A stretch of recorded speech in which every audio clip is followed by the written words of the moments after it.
இந்த அதிமுக கட்சியை நம்ம எப்படி பார்க்கறது, திமுக கட்சியை எப்படி நம்ம பார்க்கறது? திராவிட அரசியல் நம்ம வந்து மொத்தமா போட்டு மூடுறோம். நான் எப்படி பார்க்கறேன்னா, 2 சினி ஸ்டார் கொண்ட கட்சி தான் அதிமுக. எம்ஜிஆர் 10 வருஷம் கிட்ட இருந்திருக்கிறாரு. அப்புறம் விட்டு ஜெயலலிதா அம்மா வந்து 14 வருஷம் ஆட்சியில் இருந்திருக்காங்க. தனி ஒரு சிஎம்மா அதிகமாக ஆட்சியில் இருந்தது வந்து கலைஞர். கிட்டத்தட்ட 18 ஆண்டுகளுக்கு மேல இருந்திருக்காரு. தமிழக அரசு கூட ஒரு சினிமா பின்னணி இருக்குன்னு சொல்லலாம். அது அடுத்த பாயிண்ட். இப்ப நீங்க வந்து கரெக்டா அந்த பாயிண்ட புடிச்சிட்டீங்க.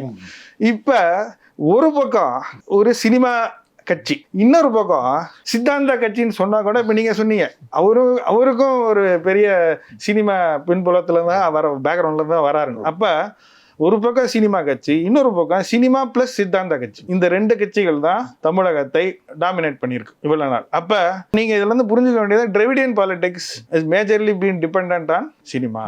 இந்த பின்புலத்துல இருந்து நீங்க இப்ப இவரை பார்க்கணும், யார விஜயை பார்க்கணும். தமிழகத்தை பொறுத்த மட்டும் மக்களுக்கு ஃபர்ஸ்ட் ப்ரிஃபரன்ஸ் பொதுவா சினிமா கட்சி தான். ஸோ ஃபர்ஸ்ட் ப்ரிஃபரன்ஸ் இவங்க என்ன காமிச்சு, எப்போவுமே வந்து ஒரு சினிமா கட்சி அவங்க வந்து அளவுக்கு அதிகமாக தப்பு பண்ணாதான் சித்தாந்தம் ப்ளஸ் சினிமா கட்சிக்கு வாய்ப்பு கொடுக்குறாங்க.